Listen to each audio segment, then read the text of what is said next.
Bonjour, on va attendre que les gens se connectent un petit peu pour démarrer. Bonjour à tous.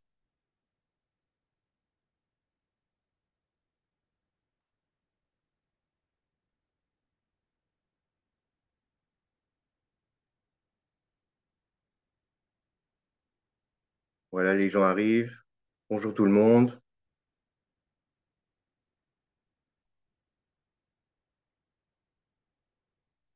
Bien, donc je vais vous présenter une session sur les produits chimiques et leur incompatibilité. Alors, voilà tous les thèmes qu'on va aborder. Déjà, je vais me présenter. Moi, je suis formateur pour le groupe Denios. Donc, j'ai 5 pôles de formation que je peux vous proposer partout en France, principalement chez nos clients.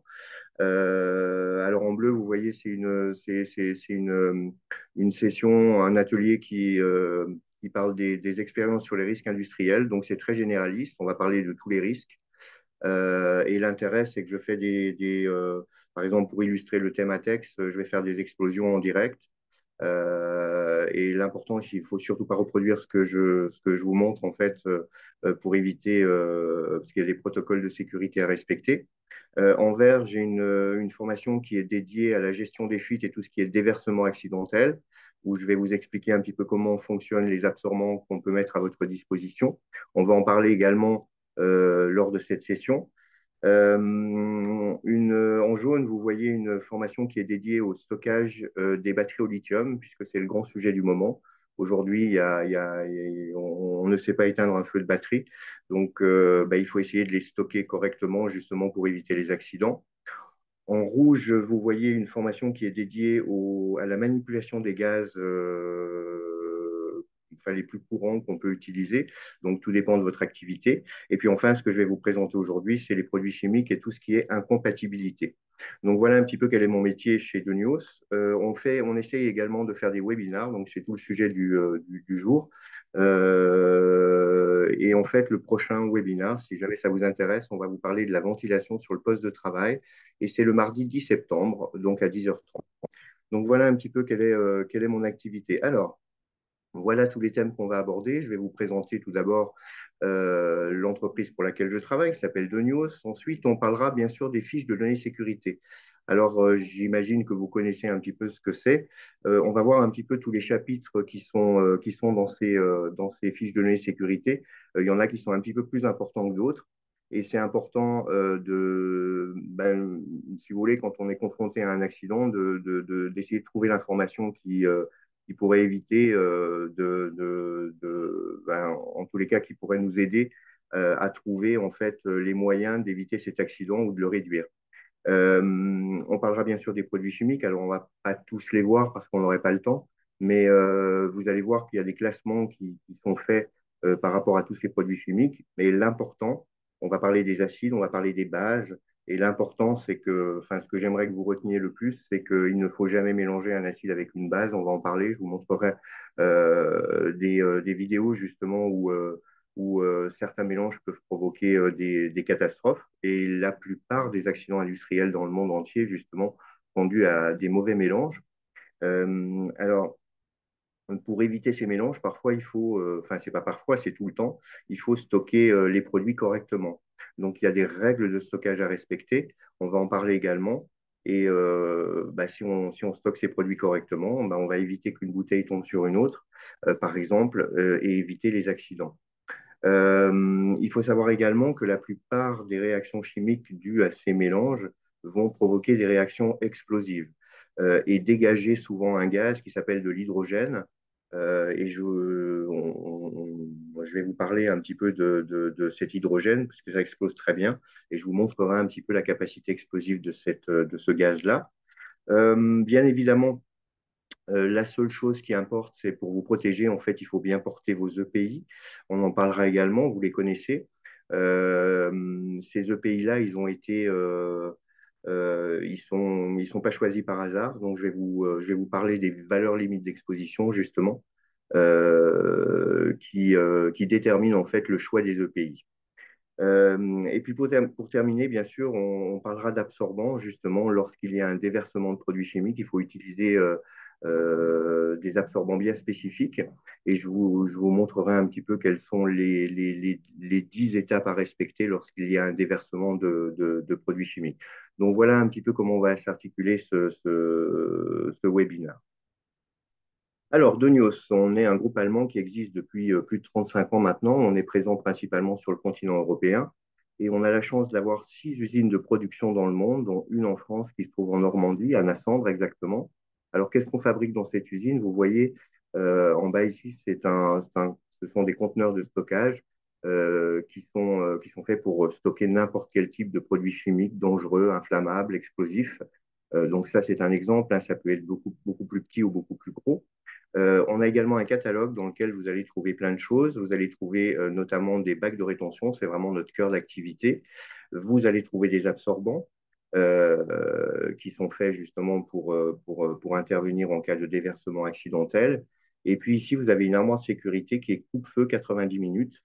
Ça veut dire qu'en gros, le feu ne sortira pas ou ne rentrera pas dans cette armoire pendant 1 heure et demie. Et puis, vous avez également ici un détecteur de fuite au centre de l'écran. Ça, c'est un détecteur que vous allez mettre dans le bac de rétention. Il y a une petite pastille dessous, et en fait, dès que cette pastille va être touchée par n'importe quel type de produit chimique ou dangereux ou inflammable, eh bien, ça va biper pendant 24 heures et vous indiquer que le bac de rétention est en train de se remplir. Donc voilà un petit peu ce qu'on fait chez nous. Alors, au niveau des fiches de données sécurité, elles s'articulent toutes de la même façon que dans le monde entier. Donc, vous avez 16 sections qui sont dédiées aux produits que vous êtes amené d'utiliser. Ces fiches de données sécurité, elles sont disponibles normalement par tous les salariés. Elles doivent être disponibles pour tous les salariés dans toutes les entreprises. C'est une obligation de votre employeur de vous les mettre à disposition. Alors, je vais vous citer ces 16 chapitres. Donc, tout d'abord, vous avez le nom du produit, ensuite l'identification des dangers, des informations sur les composants, les premiers secours, qu'est-ce qu'il faut faire lorsqu'il y a qui il faut appeler et comment il faut les appeler, mesures de lutte contre l'incendie, mesures à prendre en cas de dispersion accidentelle, on y reviendra un petit peu. Et puis le 7 et le 8, manipulation et stockage, très important. Et puis, on reviendra sur ce chapitre 8, c'est le contrôle de l'exposition et les protections individuelles. Et en fait, ces fiches de données sécurité, elles sont mises à jour constamment. Et regardez, en avril dernier, en fait, il y a un décret qui est venu fixer de nouvelles règles concernant les valeurs limites d'exposition de certains produits, notamment le benzène, le nickel. Et en fait, tout ça est inscrit dans le Code du travail. Et toutes les fiches de données sécurité doivent être mises à jour. Et c'est ce qui normalement est le cas. Je dis bien normalement.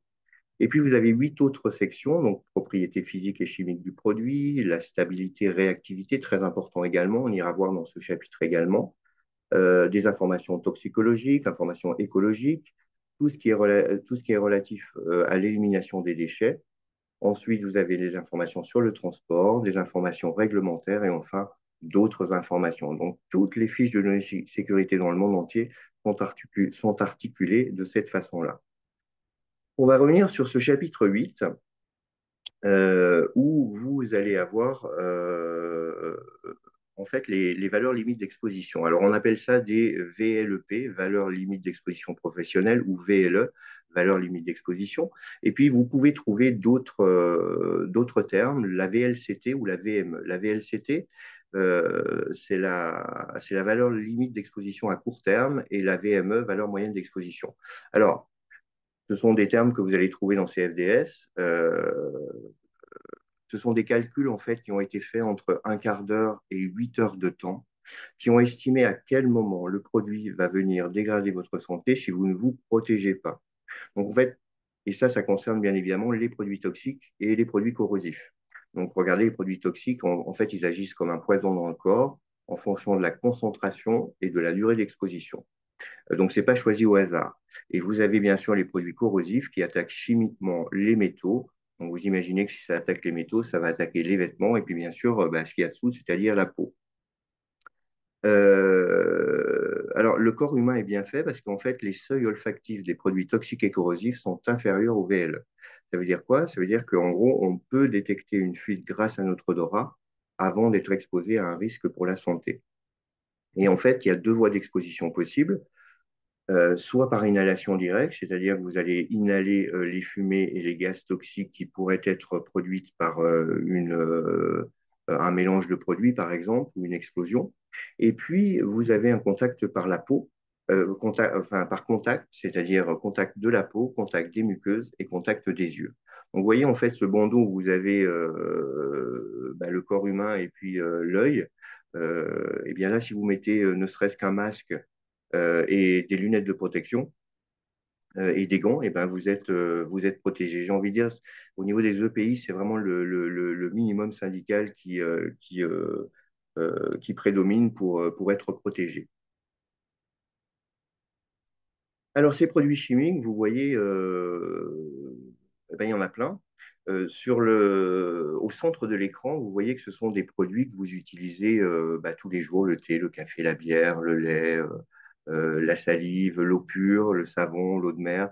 Tout ça, ce sont des produits courants. Et puis sur les extrémités, vous avez plutôt des produits que vous allez utiliser dans votre métier ou même à la maison pour faire le ménage. Euh, et en fait, vous avez en bas cette échelle qui est l'échelle du pH qui va de 0 à 14. Et en fait, euh, de 6 à 0, vous avez les acides. Et plus on se rapproche de 0, plus l'acide est fort. Et de l'autre côté, vous avez les bases. Les bases vont de 8 à 14. Et plus on se rapproche de 14, plus la base est forte. Et au milieu, on a ce qu'on appelle le pH neutre. pH neutre, c'est par exemple l'eau. L'eau a un pH neutre. Vous avez peut-être tous des piscines ou des aquariums à la maison. Et vous savez, il suffit de tremper une petite languette à l'intérieur.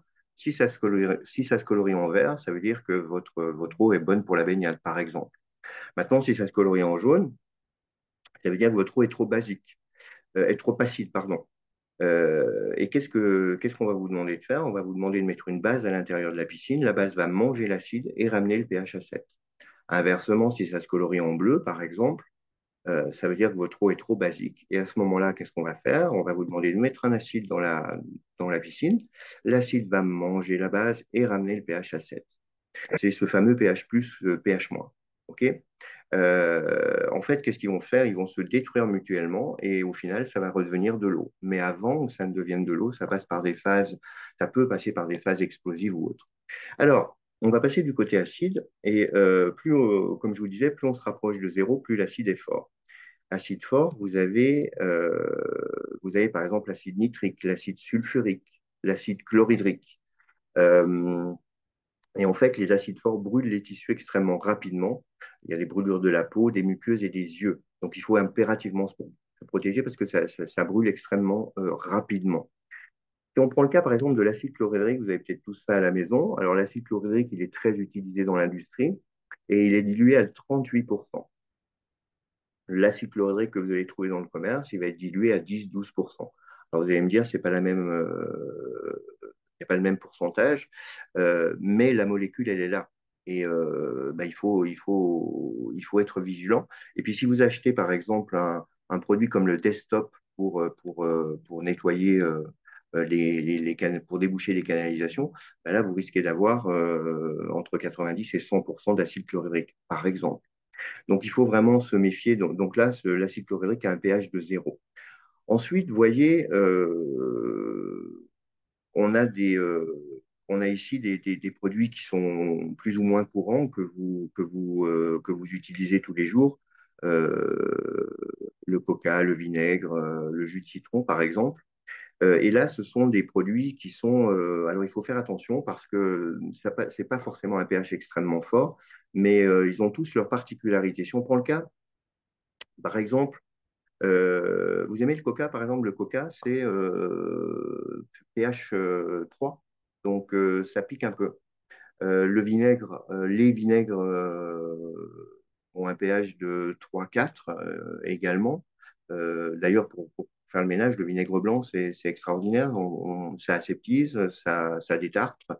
Et c'est un produit qui n'est pas extrêmement dangereux. Tube gastrique, on le trouve dans l'estomac. en fait, si vous savez, vous avez peut-être tous vomi une fois dans votre vie. Quand on vomit, en fait, on va expulser en fait le suc gastrique. Le pH, c'est 1,5-2. Donc, quand ça passe par un endroit qui n'est pas protégé, c'est-à-dire l'œsophage, et ben, ça fait mal. Donc, si j'ai un conseil à vous donner, si un jour vous ingérez une grosse quantité d'acide, il ne faut surtout pas vous faire vomir parce que donc vous restez tranquille, vous appelez les secours et on va venir récupérer cet acide à l'intérieur de l'estomac pour empêcher que ça passe par des endroits qui ne sont pas protégés. Et puis vous en avez un autre qui est l'acide fluorhydrique. Alors vous en avez peut-être entendu parler de celui-là. L'acide fluorhydrique, c'est un traître parce que je vous disais que la plupart des acides brûlent très rapidement. Mais lui, non. Lui, il va ronger tout doucement. Il fonctionne un petit peu comme les bases dont on va parler un petit peu plus tard. Et enfin, c'est quand même le seul acide qui dissout le verre.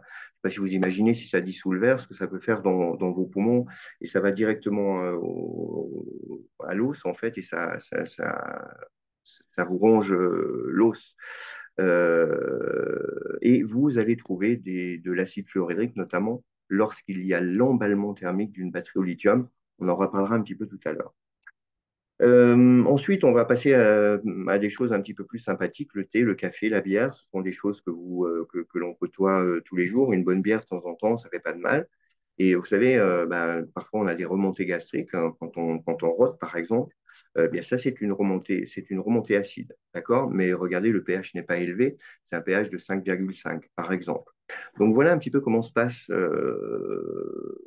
passe au niveau des acides. Maintenant, on va parler des bases. Donc, les bases, ça va de 7 à 14. Et plus on se rapproche de 14, plus la base est forte. Donc là, vous avez par exemple des bases douces comme le savon, l'eau de mer, le bicarbonate de soude. L'eau de mer, enfin le sel, ça brûle. Allez vous baigner une journée dans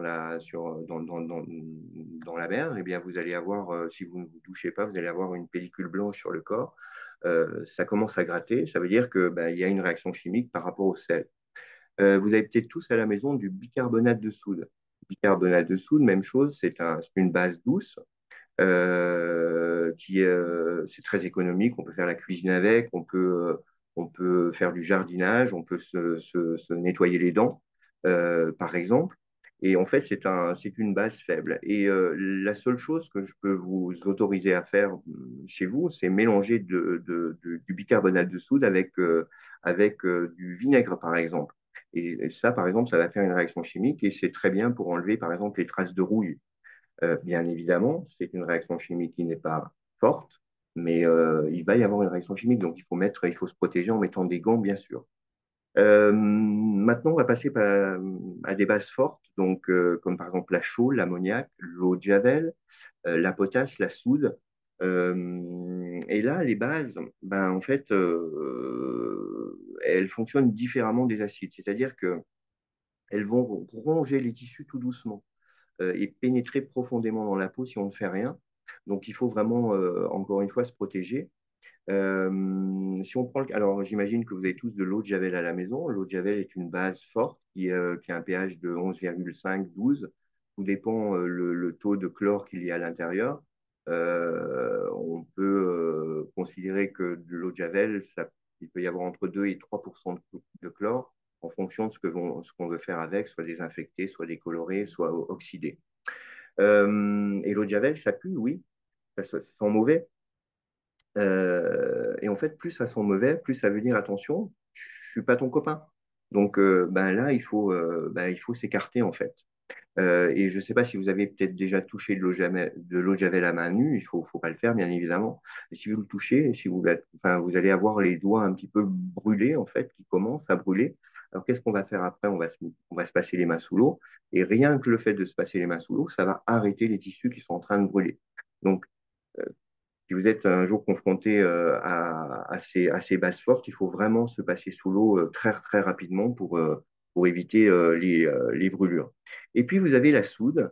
La soude a enfin, un pH de 14, donc c'est vraiment une base très forte. Je vous montrerai la fiche de sécurité de la soude un peu plus tard.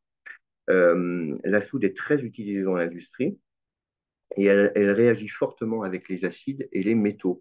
Vous allez trouver la soude sous deux formes différentes, soit liquide, ce qu'on appelle de la soude caustique ou de la lessive de soude, et puis sous forme solide, c'est de l'hydroxyde de sodium. Donc, vous voyez, c'est une poudre blanche un petit peu qu'on pourrait comparer à, je ne sais pas si vous connaissez la lessive Saint-Marc, alors c'est pas du 100% bien sûr, mais et donc voilà comment fonctionnent en fait ces acides et ces bases. Et je vous le rappelle, quand on mélange un acide avec une base, il y a forcément une réaction chimique. Alors, ici, je vous ai mis la fiche de données sécurité de la soude. Alors, une fiche de données sécurité, ça peut faire 400 pages, donc c'est pas un livre de chevet, c'est super chiant à lire. En revanche, vous allez avoir les informations principales dont vous devez connaître lorsque vous seriez, par exemple, confronté à un accident ou à un déversement.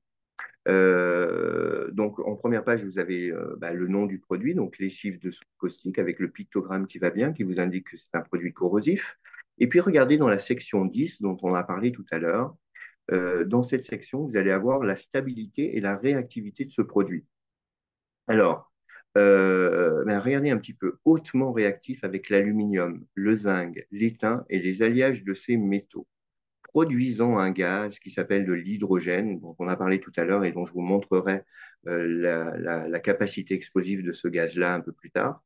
Donc ça réagit avec les métaux. Et puis, peut réagir violemment au contact des acides et des hydrocarbures chlorés. Donc là, en deux lignes, si vous voulez, ben, vous avez en fait on vous dit que la soude, il ne faut pas que ça rentre en contact avec la plupart des métaux, et on vous dit qu'il ne faut pas mélanger une base forte avec un acide.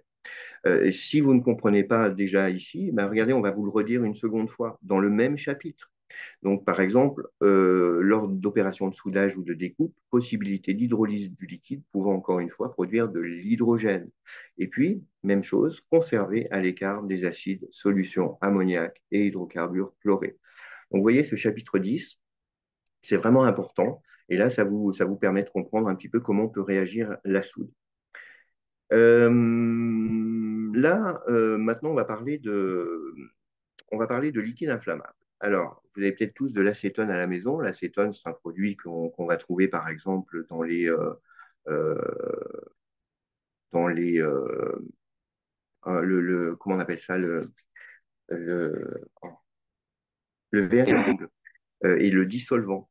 Il m'est arrivé un jour de voir une jeune femme se faire les ongles des pieds sur un beau tapis au bord de la cheminée. Eh bien, vous allez voir que les vapeurs d'acétone peuvent s'enflammer très facilement. Alors là, je vous ai mis en gros la fiche de sécurité de l'acétone. Vous avez ici le nom du produit. Vous avez les pictogrammes de danger qui vous indiquent que l'acétone est un produit inflammable et qui est dangereux pour la santé. Et puis, vous avez ici un petit tableau qui vous indique que c'est un produit inflammable de catégorie 2 avec des codes que je vous ai résumés ici et qui sont résumés un petit peu plus bas dans la fiche de données sécurité en rouge. Donc, on vous dit que l'acétone est un liquide avec des vapeurs très inflammables qui provoquent une sévère irritation des yeux et qui peut provoquer également somnolence ou vertige. Lorsqu'on parle de produits inflammables, il faut prendre en compte un point essentiel que vous devez connaître également, que vous allez trouver dans la fiche de sécurité à la rubrique 9 qui s'appelle le point d'éclair. Le point d'éclair de l'acétone, c'est moins 17 degrés Celsius. Ça veut dire quoi? Ça veut dire que les vapeurs d'acétone vont pouvoir s'enflammer à partir de moins 17.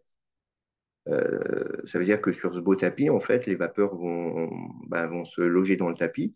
Et là, à température ambiante, ces vapeurs peuvent s'enflammer à tout moment. Si on a une source d'inflammation, et là on parle d'un feu de cheminée, forcément ça peut s'enflammer à tout moment. Donc il faut être vigilant et essayer de connaître ce point d'éclair, qui est différent de tous les produits inflammables d'ailleurs. Et puis ce point d'éclair, il va s'annuler lorsqu'on utilise le produit en aérosol, par exemple. Vous avez peut-être tous du WD-40 à la maison. Vous savez, c'est un lubrifiant qui est très pratique lorsqu'on doit, par exemple, on a une serrure qui marche pas bien ou autre. Là, il faut utiliser ce WD-40. Et le point d'éclair du WD-40, c'est 47 degrés Celsius. Donc, 47 degrés Celsius, ça veut dire que ce produit va s'enflammer les vapeurs de ce produit vont s'enflammer uniquement à 47 degrés Celsius. Si jamais on fait une vaporisation, là, vous allez avoir en fait une zone qui est beaucoup plus vaste que la petite goutte là. Donc, ça veut dire que ça, c'est le combustible. Ici, vous avez le comburant, c'est-à-dire l'oxygène. Et puis, si on apporte une flamme, eh bien, en fait, le produit va s'enflammer à température ambiante. Ça veut dire que ça annule le point d'éclair. Donc voilà, il faut être vraiment vigilant par rapport, encore une fois, à ces produits inflammables qui sont considérés comme des produits chimiques. Et puis, vous allez trouver des produits chimiques dans les batteries. Vous allez trouver des acides, vous allez trouver des métaux. Alors, il existe deux types de batteries. Vous avez les batteries au plomb acide qui existent depuis 70 ans maintenant. Et puis, vous avez les batteries au lithium qui viennent remplacer, depuis une trentaine d'années, qui viennent remplacer petit à petit ces batteries au plomb acide. Euh, lorsqu'il y a, lorsque la batterie est en charge, que ce soit ou l'une ou l'autre, vous allez avoir un risque explosif. Et je vous parlais d'hydrogène tout à l'heure, et lorsqu'une batterie au plomb acide est en charge et qu'elle est endommagée, elle peut provoquer des émanations d'hydrogène. Donc, c'est un gaz qui est extrêmement explosif.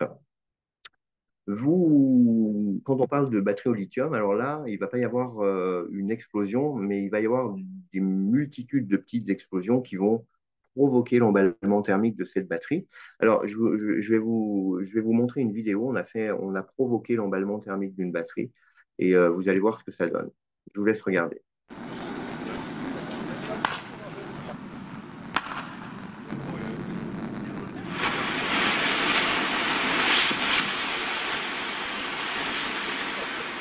Donc, vous voyez ici une multitude de petites explosions. Alors là, ce sont deux batteries de vélo hein, qui ont flambé. Vous imaginez ça dans un appartement. Il faut juste savoir, à Londres l'an dernier, il y a eu 33 vélos électriques qui ont pris feu dans 33 appartements différents. Enfin, les appartements ont complètement brûlé, parfois même l'immeuble entier.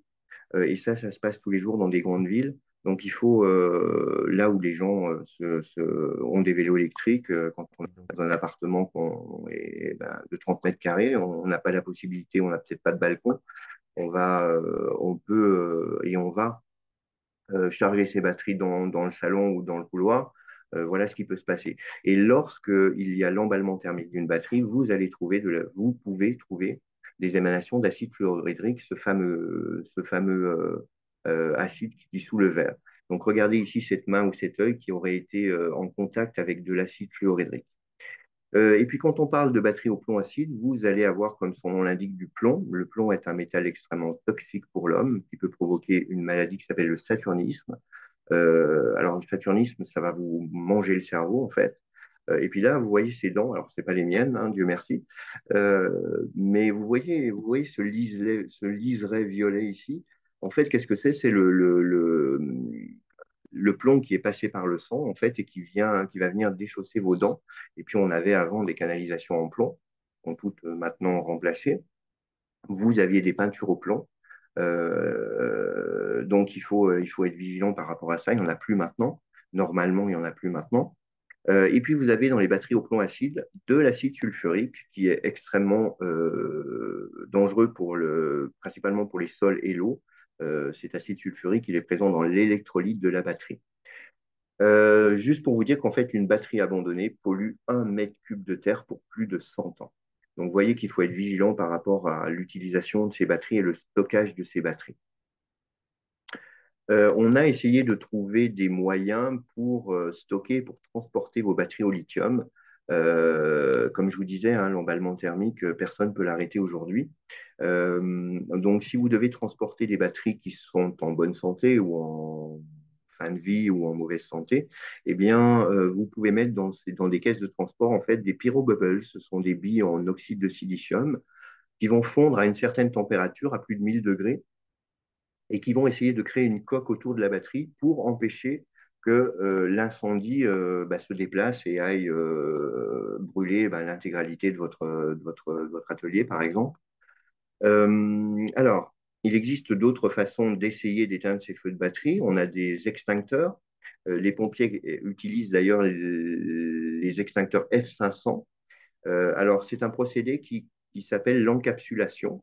L'encapsulation, qu'est-ce que ça va faire? Ça va essayer de limiter l'énergie thermique. C'est-à-dire, je vous disais, l'emballement thermique d'une batterie, ça peut monter jusqu'à 1000 degrés. Et bien là, ça va empêcher cette montée en puissance de l'énergie et de la température.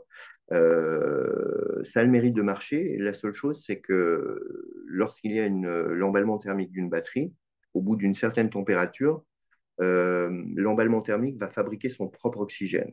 Et en fait, vous avez un autre moyen qu'on utilise nous dans nos conteneurs, c'est des extincteurs AVD. Et ça va en fait disperser de la vermiculite et ça va faire un film protecteur contre l'oxygène. Effectivement, pour arrêter un feu, en fait, il faut enlever l'oxygène du feu et le feu va s'arrêter.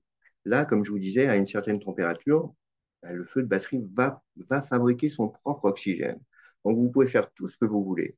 Même si on arrive à l'isoler, ben, il va se reproduire de l'autre côté. Et en fait, c'est pour ça que c'est totalement, enfin, c'est extrêmement difficile aujourd'hui de pouvoir arriver à bout de ces feux de batterie. Donc voilà un petit peu ce que vous pouvez, ce qu'on peut mettre à votre disposition pour essayer d'empêcher enfin, ou de retarder en tous les cas ces feux de batterie. On va parler de gaz toxiques maintenant, de gaz toxiques et corrosifs. Je vous en ai mis quelques-uns ici.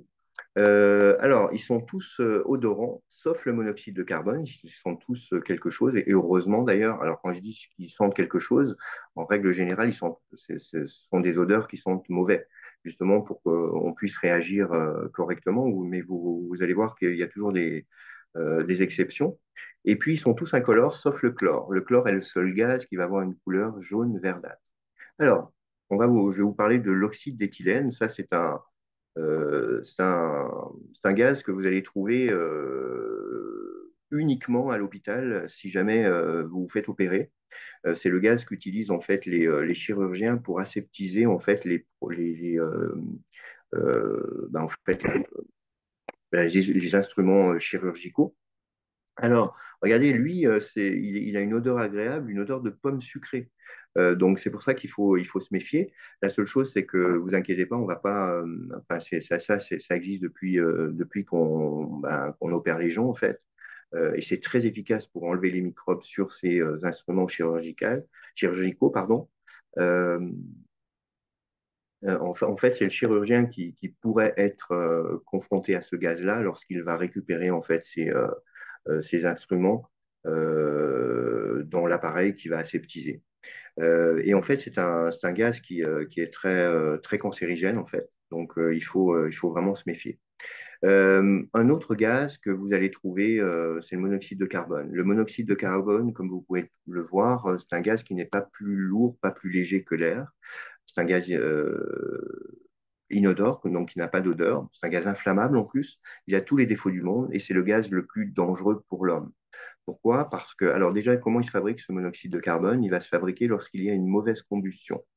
Donc, si vous êtes chauffé au gaz, si vous êtes chauffé au bois, si vous êtes chauffé au pétrole, euh, eh bien, en fait, à un moment de la combustion, il va y avoir une combustion qui n'est pas terminée ou une mauvaise combustion, et ça va dégager du monoxyde de carbone.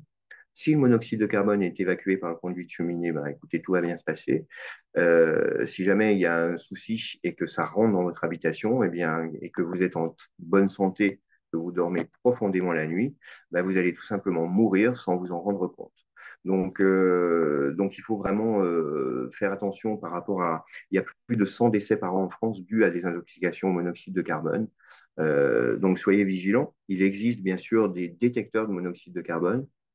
Surtout pas à mettre au plafond, que le monoxyde de carbone, il ne monte pas, il ne descend pas. Donc, il faut le mettre à peu près au niveau de la belle cheminée ou au niveau de la chaudière ou du chauffe-eau. Et en gros, il va détecter le monoxyde de carbone lorsqu'il va sortir de cette combustion. Ensuite, vous avez l'ammoniac. L'ammoniac, il est plus léger que l'air, légèrement, il a une odeur très désagréable. L'ammoniac avec un C, c'est le gaz. L'ammoniac QUE, c'est le liquide que vous allez trouver dans le commerce, notamment. Et regardez, on parlait de valeur limite d'exposition tout à l'heure. Et regardez, 30 minutes à 500 ppm. Alors, les ppm, c'est les parties par million. Ça équivaut à peu près à 1 gramme par tonne, pardon. Donc, une demi-heure à 500 ppm, bah, vous allez avoir des effets irréversibles sur la santé. Et 1 heure à 3400 ppm, bah, en gros, en fait, il est mortel. C'est pour ça qu'il sent mauvais, en fait.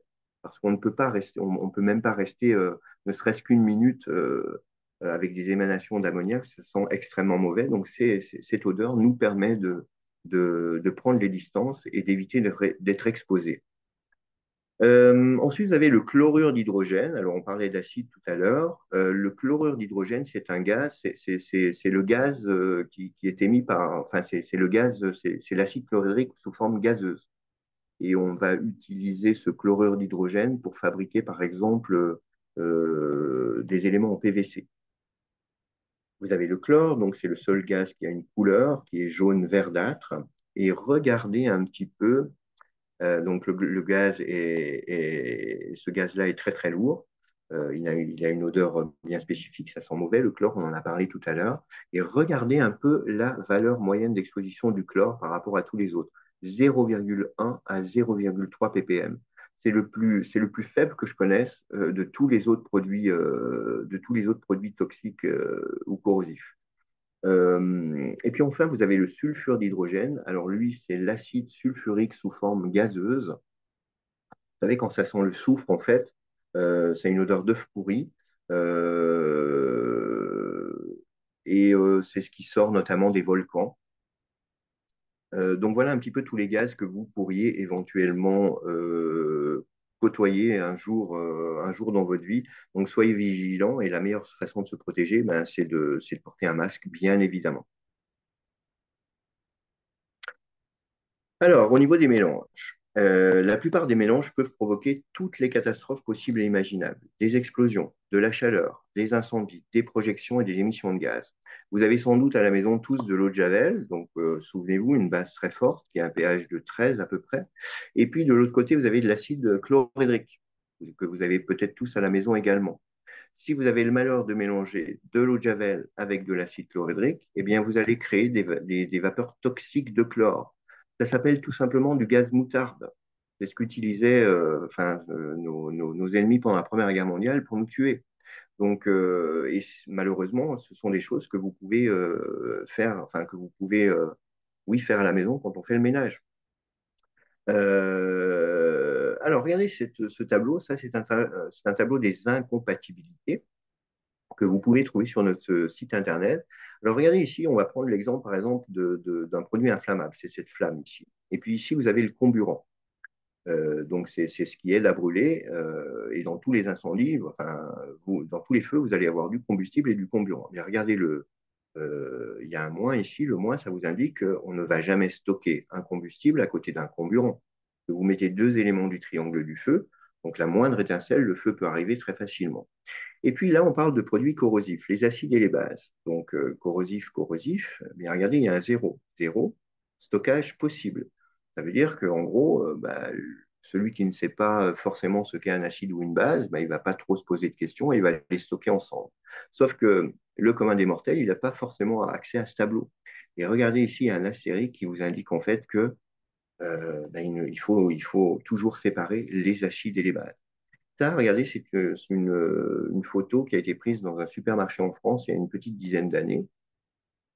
Vous avez en rouge les acides, vous avez en rouge, pardon, l'acide chlorhydrique qui a un pH de 0 et vous avez en bleu la lessive de soude donc qui a un pH de 14. Ces deux bouteilles sont stockées ensemble. Vous avez ici une étagère en bois, vous avez à côté les produits inflammables. Si jamais ces deux produits se touchent, ça va monter en température. On va dépasser les 100 degrés. D'accord? Donc, en fait, on peut stocker ces deux bouteilles côte à côte à condition de mettre un bac de rétention individuel sous chaque catégorie. C'est la loi. Vous savez, quand la DREAL elle vient vérifier vos installations, il vous faut une rétention pour les acides, une rétention pour les bases et une rétention pour les inflammables. Autre chose, L'eau, on la côtoie tous les jours, l'eau va réagir violemment avec la soude et la plupart des acides. Règle d'or à respecter, toujours verser l'acide dans l'eau, jamais l'inverse. Admettons, on veut nettoyer le sol d'une pièce avec de l'acide chlorhydrique, on va mettre un petit bouchon d'acide dans l'eau, impeccable. Si jamais on fait l'inverse, c'est-à-dire dans un bac d'acide chlorhydrique, si on verse ne serait-ce qu'une goutte d'eau, eh bien, là, il va y avoir une réaction exothermique, c'est-à-dire que cette toute petite quantité d'eau va être englobée par ce gros volume d'acide, va faire des projections. Et là, regardez, si vous portez pas des lunettes de protection, des visières ou eh bien là, vous risquez de perdre enfin, une goutte d'acide chlorhydrique dans l'œil, vous pouvez perdre la vue instantanément. On l'a vu tout à l'heure avec la soude, la plupart des acides et bases réagissent avec les métaux. Regardez par exemple si on plonge du fer dans de l'acide chlorhydrique, ou inversement, si on verse de l'acide chlorhydrique dans un récipient en fer. Eh bien, regardez ce qui va se dégager, de l'hydrogène, ce fameux gaz explosif. Alors là, encore une fois, on va mettre un bac de rétention en PE pour empêcher en fait cette réaction chimique. Alors, cette production d'hydrogène, vous voyez ici, c'est ce que fait en fait c'est ce qu'on fait en sixième en fait. Dans un tube à essai, on va mettre un petit bout de fer, on va verser de l'acide chlorhydrique à l'intérieur, et en fait, en apportant une flamme, ça va exploser. OK? Je vous montrerai tout à l'heure, je vous expliquerai tout à l'heure comment fonctionnent ces explosions d'hydrogène. Dernière chose, et je vais vous le dire pour une dernière fois, quand on mélange un acide avec une base, il y a forcément un danger. On a parlé de vapeur toxique, de bouillonnement, de chaleur et de projection. Je vais vous laisser regarder cette vidéo. Alors, regardez bien. On a mélangé en fait 10 millilitres de soude que vous pouvez très facilement trouver dans le commerce en France avec 15 millilitres d'acide sulfurique. Même chose. Alors, regardez bien. Donc là, vous avez de la soude. On va mettre ça dans un récipient fait en plastique ou en dos, on dirait de l'eau, hein, regardez bien. Et puis juste par-dessus, on va verser de l'acide sulfurique. Alors, regardez bien parce que c'est immédiat et c'est impressionnant. Oh putain. Vous voyez un petit peu cette explosion et la quantité utilisée. Alors, il va faire ça juste au fond du jardin pour vous montrer un petit peu jusqu'où vont les vapeurs toxiques de cette réaction chimique. Vous allez voir qu'il va. Donc, ça montre qu'il faut faire très attention de se reculer pour pas en respirer. Et puis, il va ramener un petit peu le résultat de ces réactions chimiques. Alors, vous allez voir déjà que ça fait fondre, en fait, c'est l'explosion qui a fait fondre le plastique. Regardez cette espèce de liquide blanchâtre, en fait. Il va verser ça sur l'herbe qui est plutôt verte. Et je ne sais pas si vous voyez ici de la fumée, en fait, qui arrive. Et la caméra va montrer là où il a versé, en fait, juste pour vous montrer, en fait, que c'est carbonisé, en fait. Et vous voyez? Donc, je vous invite vraiment à aller voir, à vérifier sous votre évier ce soir. Essayez de m'identifier les acides et les bases. Si vous pouvez les séparer, c'est bien. Sinon, vous prenez une bassine, vous mettez les acides dans une bassine et les bases dans une autre, et au moins comme ça, vous êtes tranquille. Attention, hein, c'est pas le nouveau désherbant, hein. On ne fait pas ça chez soi pour essayer de désherber, on est d'accord. Alors, je vous disais que la plupart des réactions chimiques vont produire de l'hydrogène. Donc, cet hydrogène, regardez un peu la capacité explosive de l'hydrogène. C'est cette zone rouge. Euh, Si on le compare au butane, par exemple, le butane, propane, méthane, cette zone rouge, elle est beaucoup plus faible, c'est 7% seulement. Ça veut dire que l'hydrogène est 10 fois plus explosif que le méthane. Et beaucoup de réactions chimiques produisent cet hydrogène. Regardez, par exemple, si on mélange, en fait, l'hydrogène, c'est le carburant des fusées. On utilise de l'hydrogène pour expulser les fusées dans l'espace. Et l'hydrogène, c'est le gaz le plus propre au monde. Donc, quand l'hydrogène flambe ou explose, ça fait de la vapeur d'eau. Alors, regardez ici, si on mélange dans cette fusée, par exemple, on va mettre 2 tiers d'hydrogène pour un tiers d'hydrogène, pour un tiers d'oxygène, pardon. Il y a 2 tiers, un tiers, on arrive dans la zone rouge, et si on apporte une flamme, eh bien, ça explose et ça fait décoller la fusée. Alors ça, j'illustre ça en direct quand je fais mes formations sur place avec une petite boîte de conserve que je fais exploser, que je fais décoller avec de l'hydrogène également. Donc, n'hésitez pas à me contacter si vous voulez que je vienne vous faire ça en live pour vos salariés. Au niveau des EPI, bien sûr, c'est la seule façon de vous protéger. Je vais vous montrer quelques images. Je veux vraiment vous les montrer parce que ce sont des brûlures. Alors, si vous ne voulez pas les regarder, ben, fermez vos yeux. Mais je veux vous les montrer parce que j'ai envie de dire pas de bras, pas de chocolat. Et là, bah, vous voyez un petit peu ces brûlures-là. La seule façon de vous protéger, c'est vraiment de porter vos EPI. Donc, vous les connaissez, vous avez des blouses, vous avez des gants, vous avez des masques, vous avez des lunettes, vous avez des masques de protection avec la cartouche qui va bien, vous avez des gants spéciaux et vous avez également des combinaisons intégrales. Et puis, dans la plupart des ateliers, en fait, des douches et des rince-œils sont mis à votre disposition. Et effectivement, il faut vraiment, enfin, lorsqu'on a une brûlure chimique, il faut se laver à l'eau minimum pendant 15 minutes. Et c'est vraiment le minimum syndical, encore une fois. Vous n'avez pas idée du nombre de gens qui ont été sauvés parce ils sont restés sous l'eau en fait jusqu'à l'arrivée des secours. Donc n'hésitez pas à utiliser ces douches, c'est fait pour ça. Si jamais vous êtes confronté à un déversement accidentel, il faut essayer d'absorber tout ça.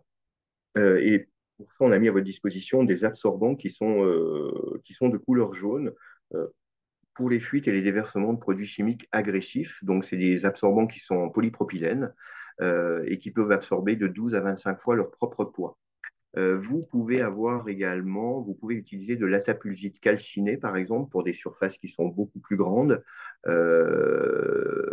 fait pour ça, en fait, pour des surfaces beaucoup plus vastes que mettre des petites feuilles comme ça. Ça absorbe extrêmement bien également. Et puis, vous pouvez trouver ce qu'on appelle des granulés multisorbes.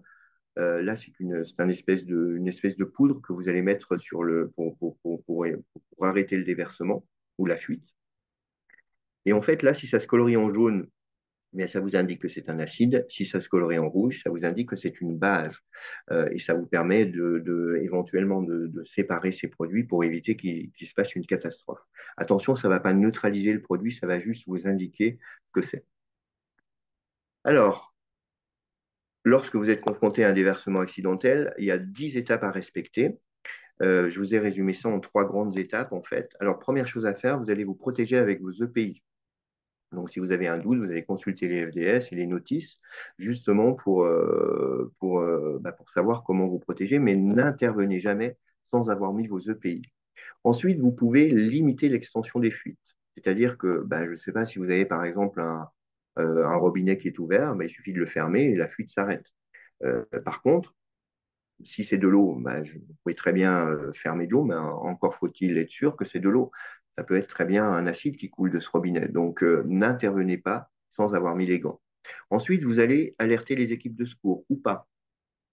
C'est-à-dire que si vous avez un kit absorbant, par exemple de ce type-là, un petit sac à proximité de la fuite, vous allez avoir tout ce qu'il faut à l'intérieur pour pouvoir intervenir. Donc là, on n'appelle pas les secours. Par contre, si c'est sur l'intégralité, sur 500 mètres carrés, que vous avez 2 centimètres de gasoil, par exemple, là, vous allez vite appeler les secours. Et il y a 4 choses, il y a 3 choses qu'on va vous dire. L'étendue des dégâts, c'est-à-dire en gros, c'est sur 100, 150, 500 mètres carrés, ils ne vont pas venir avec la même quantité. Ensuite, le lieu où vous vous trouvez. Parfois, vous pouvez faire appel à des intérimaires qui ne connaissent pas vraiment les lieux sur lesquels ils travaillent. Là, ça coule dans tous les sens. Ils vont vite appeler les secours. La première question qu'on va leur poser, où c'est que t'es, mon grand? Je ne sais pas. Si tu ne sais pas, je vais arriver beaucoup moins vite que prévu. Donc, c'est important de bien savoir expliquer là où on se trouve. Et puis, essayer également de dire quel est le produit déversé.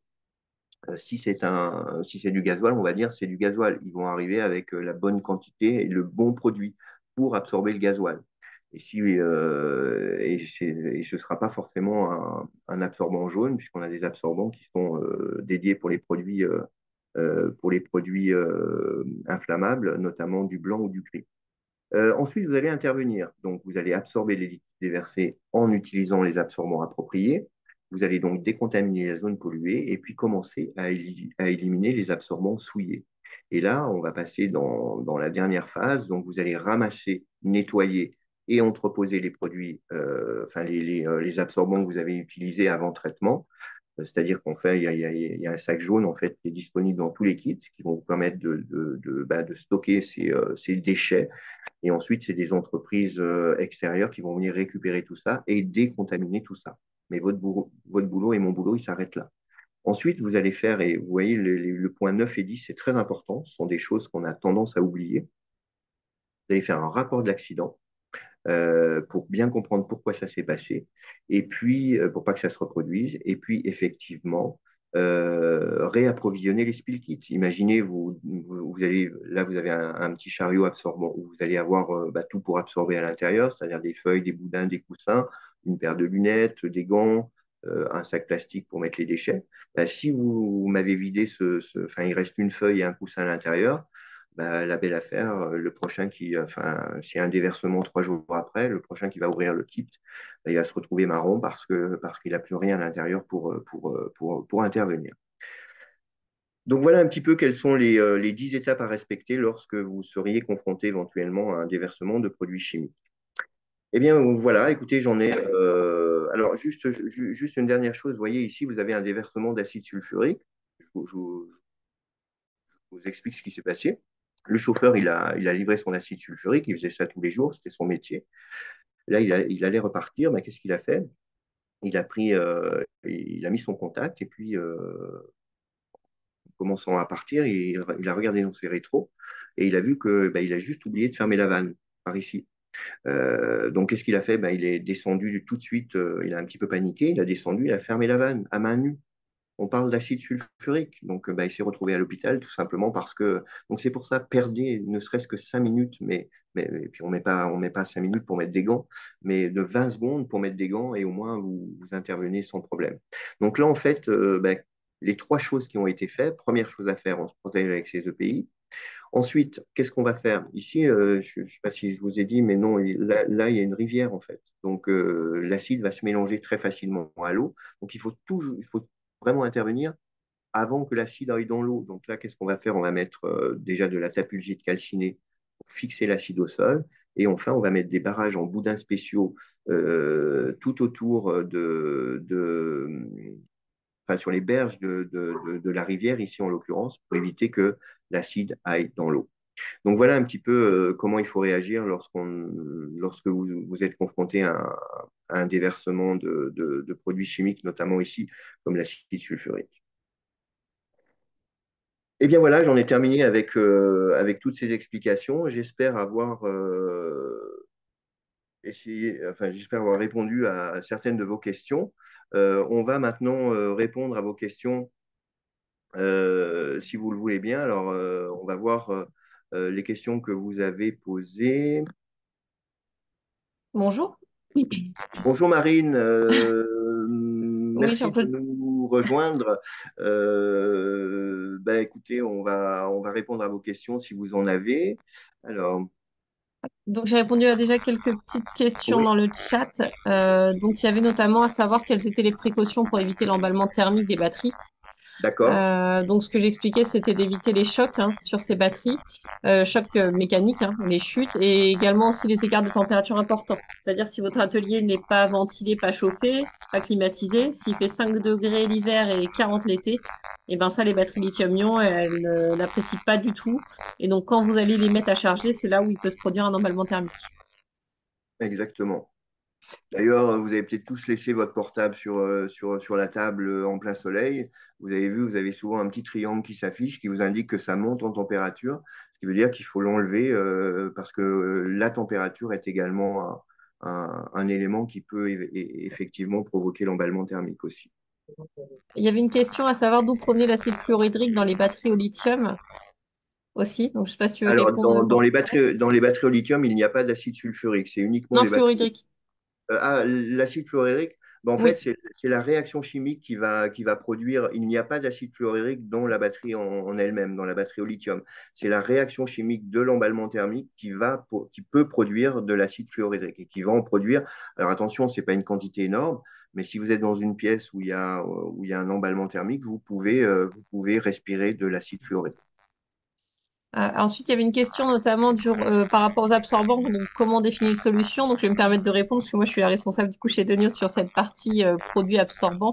Bien Donc, sûr. pour bien définir la solution absorbante, en fait, il faut soit se baser sur des incidents que vous aviez peut-être déjà eu sur votre site pour éventuellement avoir une base, ou alors en fait, c'est une démarche analytique en fonction du nombre de contenants que vous avez sur site, de leur taille, de leur taille, de la probabilité, c'est-à-dire que si vous avez qu'une cuve de 1000 litres de fuel que vous faites remplir qu'une fois l'année, là on est sur une probabilité assez faible. Par contre, si tous les jours vous avez un camion d'acide fluorique comme on a vu là qui fait du dépotage et qui a 10 000 litres tous les jours qui arrivent, bah là forcément on va avoir une quantité d'absorbante qui sera un peu plus importante.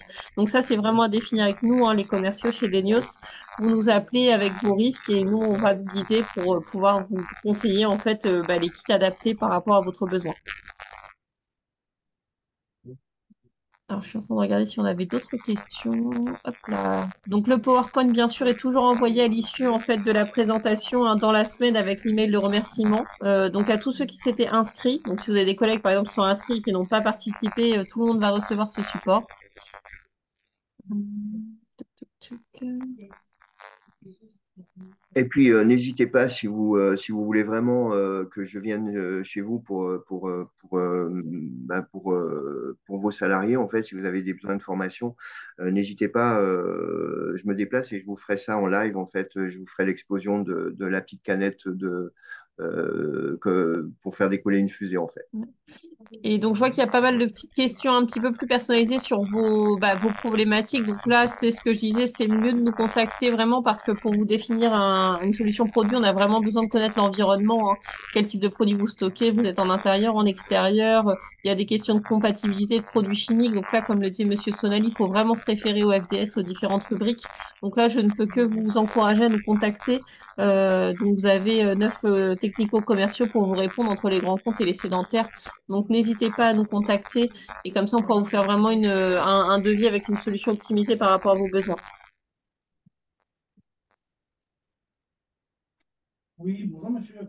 Ok, bien, eh bien, écoutez, je pense on a essayé de répondre à l'ensemble de ces problématiques. Maintenant, n'hésitez pas à nous contacter, soit pour avoir certains de nos produits ou pour les formations que je peux vous proposer.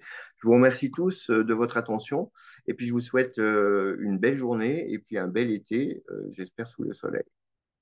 À bientôt. Au revoir à tous.